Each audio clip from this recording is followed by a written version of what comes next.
ça y est, c'est dans les 70, comment ça va bien, là, ça va bien. Donc voilà, aujourd'hui je vais vous faire une petite review. Donc oui, effectivement, ça fait longtemps, mais moi aussi j'ai le droit d'avoir des vacances, hein, comme un petit peu tout le monde en fait. Donc voilà. Donc aujourd'hui je vais vous présenter le GK5C DGL de chez GG Armament. Elle est bête. Bon, donc je vais tout de suite le remercier ASDF pour le prêt de la réplique. Donc merci ASDF. Donc en fait c'est ASDF, c'est un magasin avec lequel je suis partenaire. Donc allez voir, tout est dans la description. Il y a un code remise moins 5% sur votre commande. Donc tout dans la description. Allez voir, c'est cool. Voilà. Donc on va mettre la petite connerie qui va bien. En plus je trouve ça trop classe. Pas vu? Ah, j'ai quand même trop la classe là, non? Bref. Ça me perturbe un peu quand même. Donc voilà, on va passer tout de suite à la boîte. Hop, donc voici la boîte. Hop, donc quelque chose d'assez simple avec une petite illustration basique. Enfin une boîte GG en fait, ils font un peu tous dans les mêmes délires. Donc voilà, hein, hop, l'arrière, hein, 2-3 bricoles. Là les boîtes GG, c'est vrai que se ressemblent quasiment toutes. Hein, donc bon, d'un côté c'est pas plus mal. Donc quand on a la boîte, on sait directement ce qu'il y a dedans. Donc c'est que c'est du GG. Voilà. Donc, au niveau des caractéristiques, la réplique fait 4 kg 100, donc c'est quand même assez conséquent pour une réplique d'assaut. La longueur fait 845 mm selon la crosse, qu'on les déplie ou pas, hein, forcément. Donc le canon interne est de 330 mm en 6.03. Le up est réglable, heureusement. Gearbox V2, chargeur de 330 billes fourni d'origine. La puissance d'origine annoncée par les données constructeurs, c'est 360 fps. La réplique est faite en métal, donc acier et un petit peu de fibre de nylon. Voilà, donc on va passer tout de suite à l'intérieur de la boîte. Oh, alors qu'est-ce qu'on trouve? En passant hein, quand même, hein, la GK5C est une réplique que la firme GG Armament a sortie il n'y a pas spécialement très longtemps. Donc c'est quand même une réplique qui est assez récente. Donc voilà, je voulais juste quand même le souligner. Alors, qu'est-ce qu'on trouve dans la boîte? On a le manuel. Il est vraiment super bien illustré. C'est en anglais, mais franchement, pas réellement besoin de lire. Franchement, les dessins vont franchement super bien. C'est même des photos, c'est même pas des dessins, c'est des photos. Donc franchement, ça va top. Donc ça c'est cool. Et l'interne. Hop.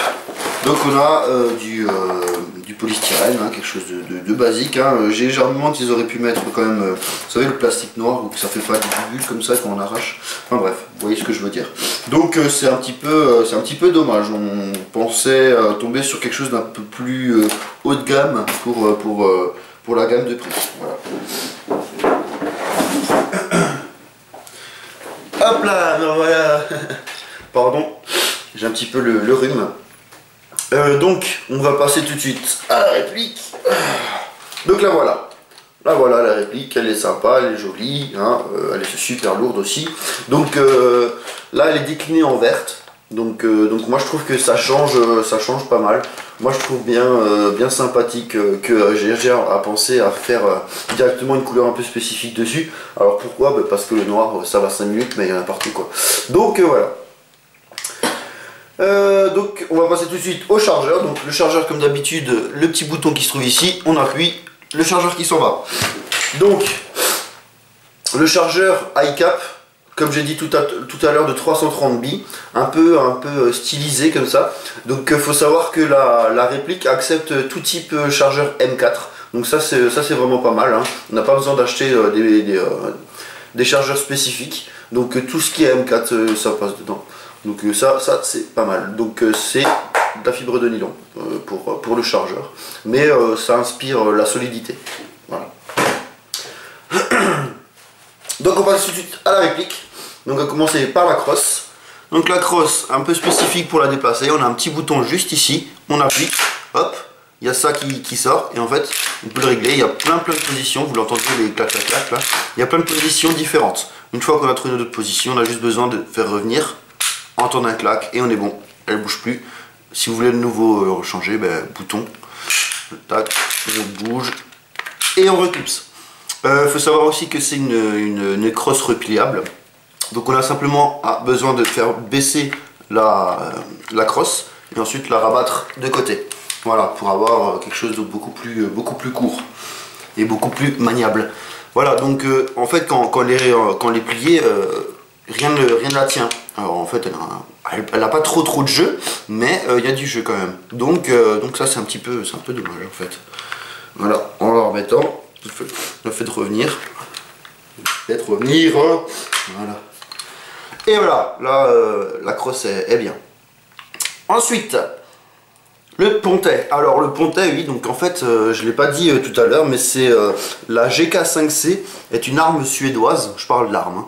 C'est une arme suédoise. En Suède, ça caille, t'as vu? Donc ils ont des gants. Et les gants, bah, il faut les faire passer dans le pontet. C'est pour ça qu'il y a que le pontet est comme ça. Voilà. Vous le voyez, hein, pas de problème. Donc c'est pour pouvoir passer le gant, le mouflon, t'as vu? Comme ça ils n'ont pas froid aux doigts. Voilà. Où en étais-je? Sélecteur de tir, oui. Donc sélecteur de tir ambidextre, heureusement. Tac. Coup par coup, full automatique, sécurité. Pareil de l'autre côté. Hop. Sécurité. Coup par coup, automatique. Voilà. Voilà pour le sélecteur de tir. Ensuite, la culasse. Alors ça c'est assez drôle. Alors je sais pas si ça va le faire sur ce coup là, parce qu'il bug un peu, mais normalement quand on tire la culasse, elle est censée directement se bloquer. Voilà. Vous voyez là elle est bloquée et en fait on a notre bol choucal. Non, on a le petit bouton. Ah j'oublie toujours le nom. Push to talk, non, c'est pas ça, non, c'est pas ça. Enfin bref, le bouton pour faire revenir la culasse, vous savez. Donc là, il y a un petit bouton juste là. En fait, quand on appuie, hop, ça fait revenir la culasse.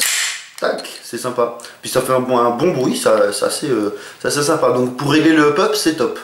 Hein, on s'embête pas, on tire la culasse, on appuie sur le bouton et c'est beau. Voilà.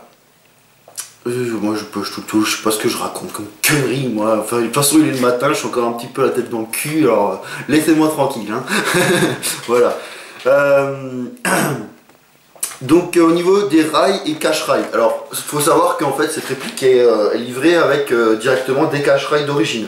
Donc on peut voir qu'il y en a un là, pareil de l'autre côté et deux du dessous. Le rail là n'est pas couvert. Donc ça c'est vraiment super sympa. Qui mettent ça d'origine. Donc alors c'est très simple hein, pour les enlever, en fait c'est tout simple. Donc on voit que là c'est un peu rainuré, on tire dessus et on fait coulisser, hop, et voilà, on a notre rail standard, hein, Picatinny, tout ça. Et le cache-rail, voilà. Donc ça c'est vraiment super top. Les cache-rails d'origine, moi je trouve ça vraiment très esthétique. Sinon en termes de rail, on en a un au-dessus qui est quand même assez long. Ensuite on en a un qui fait en dessous toute la longueur du garde-main et de chaque côté un petit pour mettre tout ce qui est laser, lampe, tout ça, tout ce que vous souhaiterez à vrai dire. Donc au niveau de l'emplacement batterie, alors ça c'est un gros problème sur cette réplique. L'emplacement batterie c'est vraiment l'horreur. Alors je vais vous montrer. Donc on a ici vous voyez le bout noir, on appuie au bout, hop. Là, ça se soulève. En fait, il faut qu'on fasse virer le capot. Voilà, ça c'est le capot, on le vire. Et je sais pas si vous allez pouvoir voir la place qu'on a pour placer la batterie. C'est juste trop petit, quoi. Alors, les seuls types de batteries qui passent, enfin que moi je suis arrivé à faire passer, c'est... Attendez, c'est de la lipo. Pardon, je me mouche 2 secondes, hein. Enfin bref. C'est une batterie lipo. 7.4. Voilà, hop. Je suis là, c'est bon, je me suis mouché, tout va bien. Je peux respirer bien mieux. Voilà. Donc, la batterie que j'utilise, c'est donc les deux battants super fins. Et c'est une lipo de 1300 mAh. Une 7,4 volts et 20 C. Alors moi je suis pas du tout calé en tout ce qui est électronique, électrique, enfin c'est pas électronique d'ailleurs c'est électrique hein. Donc le 20 C, alors je sais pas du tout ce que ça veut dire, enfin bref. C'est une lipo, c'est tout ce que je sais moi hein. Voilà, donc ce type de batterie, et encore, hein, c'est super fin, et encore même, vu que c'est super fin, on a quand même du mal à la faire rentrer, à faire remettre le capot. Enfin franchement, c'est pas forcément facile, hein, vraiment, c'est un peu galère même. Hein. Enfin pas même, c'est galère hein, carrément, hein, faut dire ce qui est. Parce que je vous remonte quand même la place. Hein, parce que caser une batterie NIMH là-dedans, c'est impossible.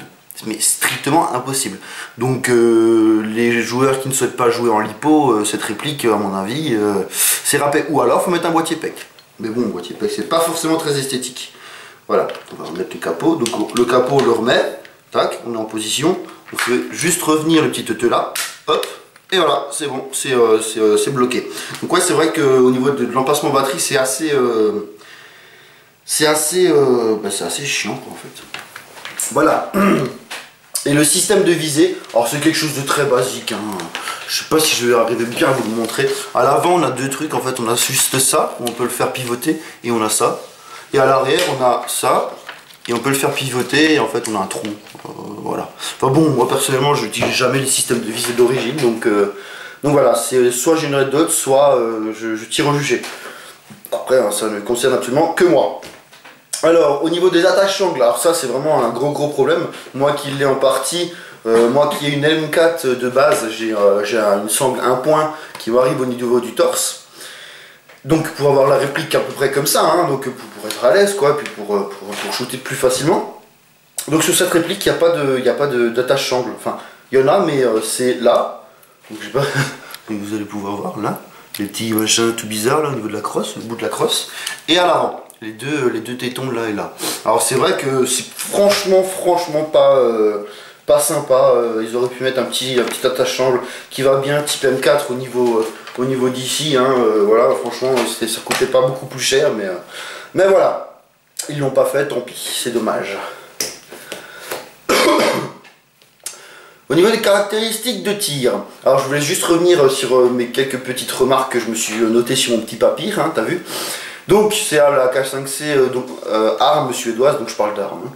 Donc là je parle de la réplique de nouveau. Donc c'est une réplique assez lourde. Donc le plus c'est les chargeurs type M4 qui sont compatibles. Les cache-rails d'origine, ça c'est top. Là ouais, le ponté, donc le ponté pour les gants en hiver et tout ça, donc vu que c'est suédois, ça c'est sympa, moi j'aime bien. Puis ça donne un petit look, ça change un petit peu.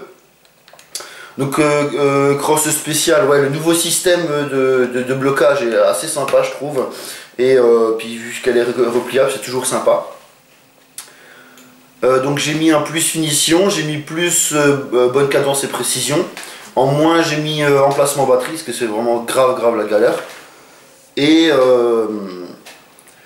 en moins le sélecteur de tir trop souple, hein, ouais, qui va certainement vite devenir trop mou, un peu comme les MP5 où quand on passe et on fait pas gaffe, ça va se mettre en coup par coup, en full, et en pensant être en sécurité dans la zone neutre, ben, on peut tirer, donc c'est vraiment pas cool.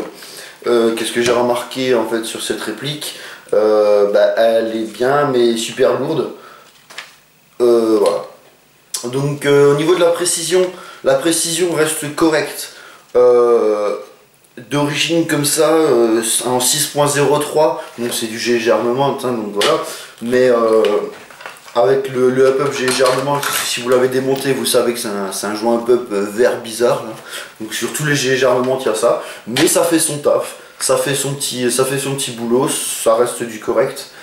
La précision reste correcte, hein, c'est pas un truc de malade, mais ça reste pas mal, ça reste largement jouable. Au niveau de la cadence de tir, ça reste correct, hein, vous verrez ça au test de tir, de toute façon je vais pas m'étaler là-dessus. Hein. Et au niveau des groupements débit en full, c'est moyen on va dire, enfin c'est bien mais j'aurais pensé mieux en fait, voilà. La réplique à mon avis vibre trop ou je sais pas trop. Donc voilà, on va passer au chronie et ensuite au test de tir. Passage au chronie du GK5C à la 0,20 g. C'est parti. Alors, 300, non, je sais pas, j'arrive même pas à lire. 208, 386, 387, 384, 375, 214, 214 213. C'est quoi ces mesures de merde? 391,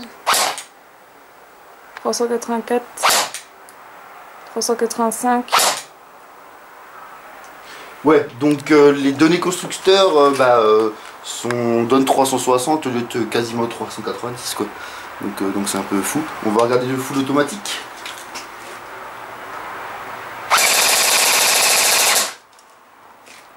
« 821 roues de minute et 382 FPS. Donc un peu trop puissante pour jouer en Asos. Donc il faudra veiller à changer le ressort ou faire quelque chose. Voilà. Donc on passe tout de suite au test de tir. Donc nous voilà au test de tir du GK5C. Alors ce que j'ai pas dit et précisé dans la review, c'est la réactivité. Alors vu qu'on tourne en lipo, à mon avis ça joue aussi, la réactivité est quand même vraiment pas mal. Comme j'ai dit tout à l'heure, la précision est bien. Si c'est pas mal, c'est largement jouable. Et le groupement débit en full auto c'est un peu plus moins bien, t'as vu. Voilà, donc on va tirer sur mon bouclier qui est à 25 mètres hein, comme d'habitude. Vous allez pouvoir voir le groupement débit. Et donc d'abord je vais tirer en semi-automatique pour voir à peu près la précision. Et ensuite je vais tirer un petit peu en full automatique. Allez, c'est parti. Bien sûr on n'oublie jamais les lunettes lors du test de tir. Et on y va. Coup par coup. Caméra woman. Cuette.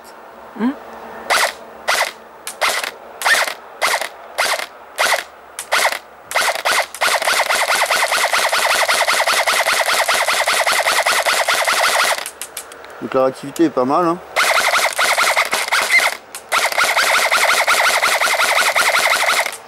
Donc voilà un petit peu la précision.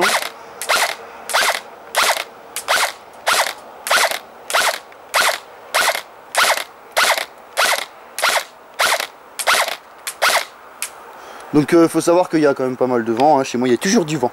Voilà, en full automatique.